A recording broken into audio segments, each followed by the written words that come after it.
ሰላም አለይኩም ወራህመቱላሂ ወበረካቱ። ሰላም እንዴት ናችሁ?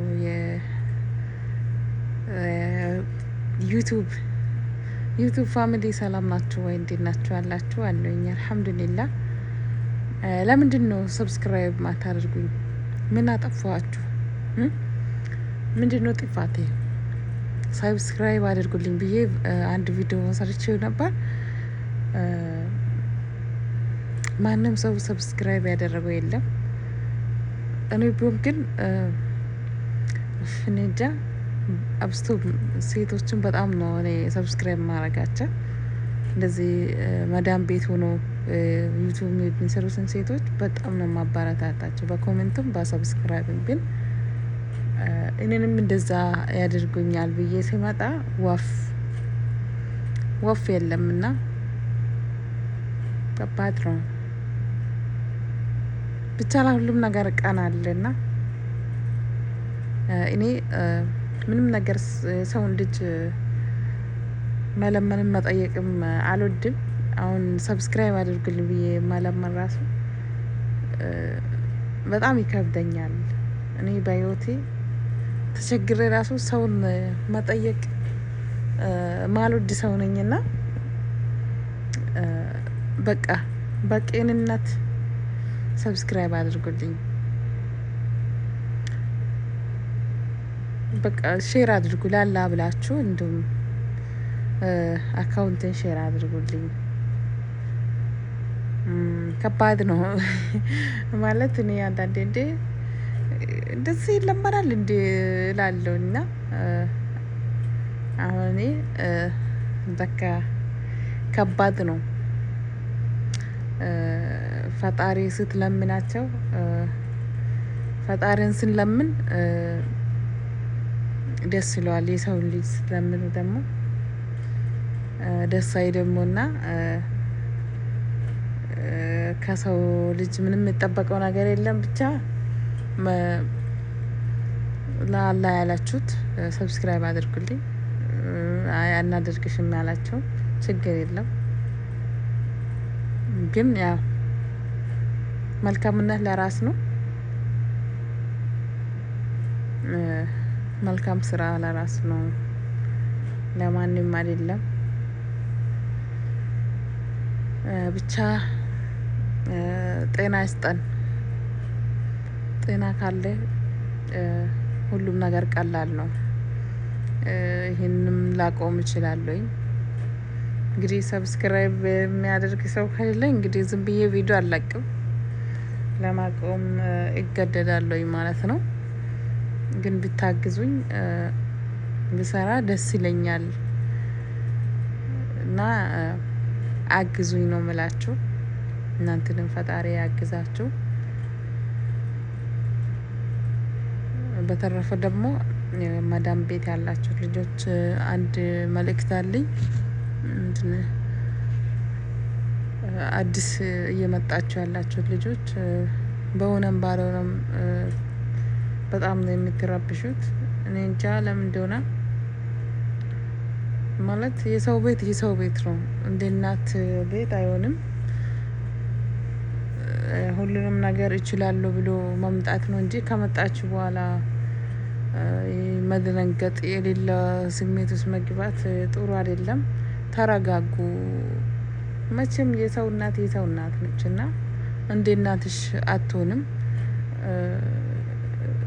የባሰ ሀገር ነው እንደ ራሳቸው ሀገር ፈታ ብላችሁ የምትኖሩበት ሀገር ሳይሆን በቃ በሰው ቤት ተቀጥሬ ሊሰራ ነው ብላችሁ ነው ራሳችሁን አሳምናችሁ የምትመጡት። እና አንዳንዶች ግራ የሚገባችሁ ይመስለኛል። አንዳንድ ቤቶች ስራቸውን ጨርሶ ሚዲያ ላይ ጥሩ ልብስ አብሶ በፊልትር ውስጣቸውን እንትን ደብቆ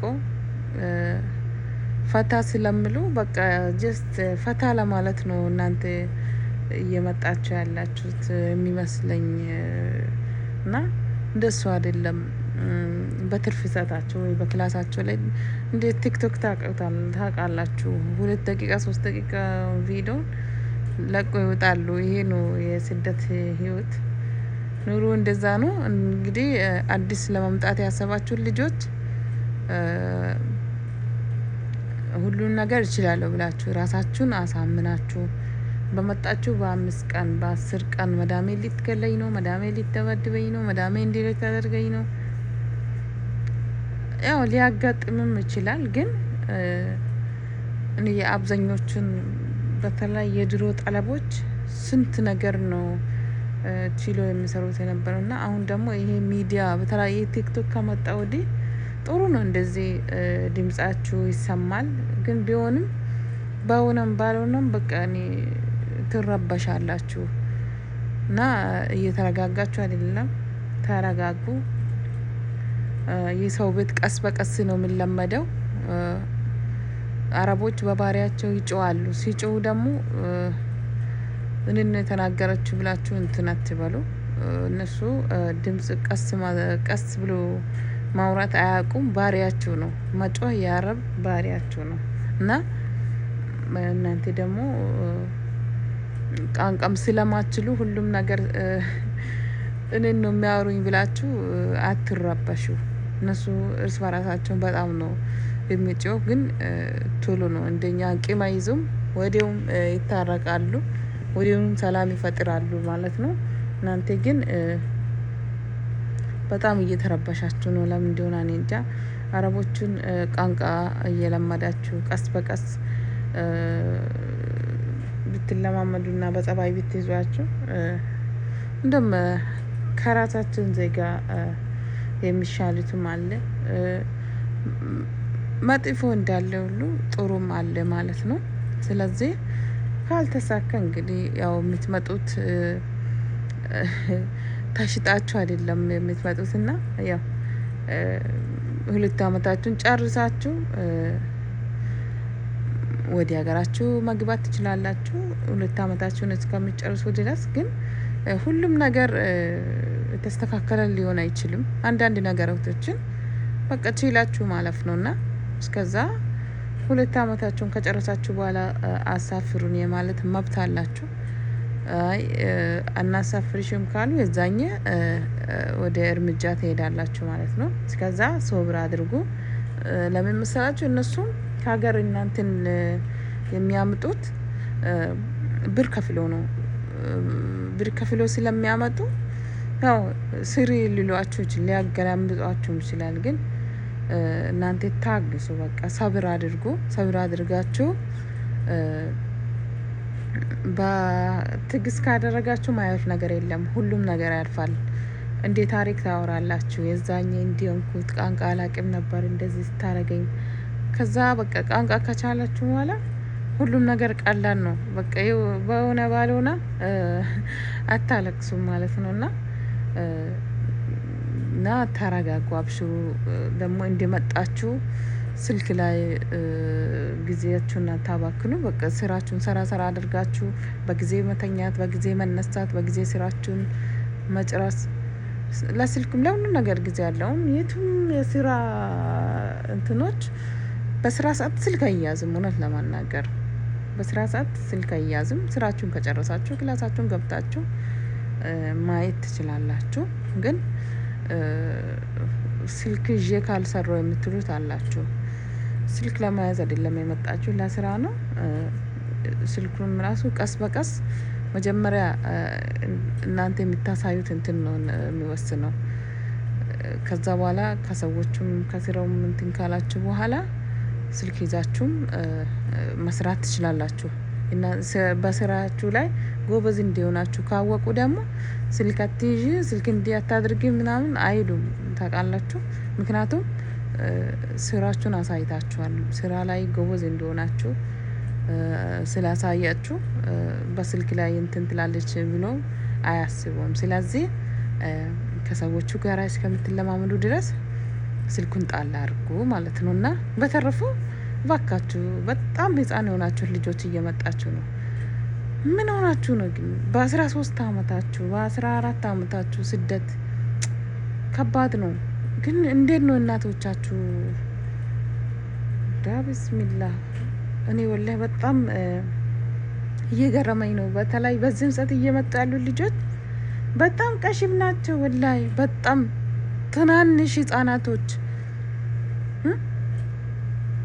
ከባድ ነው ነው እንጃ እንጃ ብቻ ይከብዳል። ለምን ማለት ራሱ እንጃ። እርግጠኛ ነኝ ቤተሰቦቻችሁ ሂዱ ብሎ አይደለም የምትመጡት፣ በራሳችሁ ፍላጎት ነው። ነገር ግን እንዴት ነው በ14 በ13 አመታችሁ እንዴት ነው ማለት ሰው ከቤት ወጥቶ ራሱ በዘመድ ቤት ራሱ አናድርም ነበር ድሮ። እኛ በዛ በ13 እድሜ ላይ ሆነን ዘመድ ቤት ራሱ ሄደን አናድርም ነበር ታውቃላችሁ። ምክንያቱም እንዴት ነው አሁን እናንተ የ13 አመት ልጅ በቃ እኔ አቅመ አዳም አልደረሳችሁ ማለት ነው። አቅመ ሔዋን ያልደረሳችሁ ልጆች ናችሁ እኮ ወደ ስደት እየመጣችሁ ያላችሁት። እኔ ኢትዮጵያ ላይ ያለው ህግ ምን አይነት እንደሆነ አላውቅም። ለእናንተ ፓስፖርት እንዴት እንደሚሰጧችሁ እኔ ይገርመኛል። እና ተረጋጉ ባካችሁ፣ ትምህርታችሁን ተማሩ። ማዳም ቤት የትም አይሄድም። የዛሬ 17 አመትም ነበር አሁንም አለ። ስለዚህ የትም አይሄድም። ትምህርታችሁ ላይ በርቱ። በተለይ ህጻናቶች እንዲህ አሁን በበረሃ ራሱ የ11 አመት የ12 አመት ጨቅላ ህጻናቶች ወንዶች ራሱ በበረሃ ደላሎች እያመጡ እኔ ትላንትና እንደውም የሆነ ልጅ ቲክቶክ ላይ አይቼ በጣም አዘንኩት። ወላሂ እድሜ ከ12 አይበልጥም ወላሂ ነው የሚላችሁ። እና በረሃ ላይ እንግዲህ በሳኡዲን በረሃ ታውቁታላችሁ። በዛ በረሃ ላይ እንዴት ነው ከብት ጠብቆ ብቻውን እዛ እያደረ በረሃ ውስጥ መኖር አይከብድም? በጣም እኮ ነው የሚከብደው። ግን ወይኔ ያ ረቢ አላህ ወይ እንዲሁም ሀገራችንም አላህ ብለውጠን። ወላሂ ከባድ ነው። ብቻ ያለ እድሜያችሁ ስደት አታስቡ ነው የምላችሁ። እንግዲህ ላላ ብላችሁ ሰብስክራይብ አድርጉልኝ፣ ኮሜንት ላይክ ምናምን ነገር አድርጉ። አላህ ይጠብቃችሁ ባላችሁበት። ሰላም አለይኩም ወራህመቱላሂ ወበረካቱ።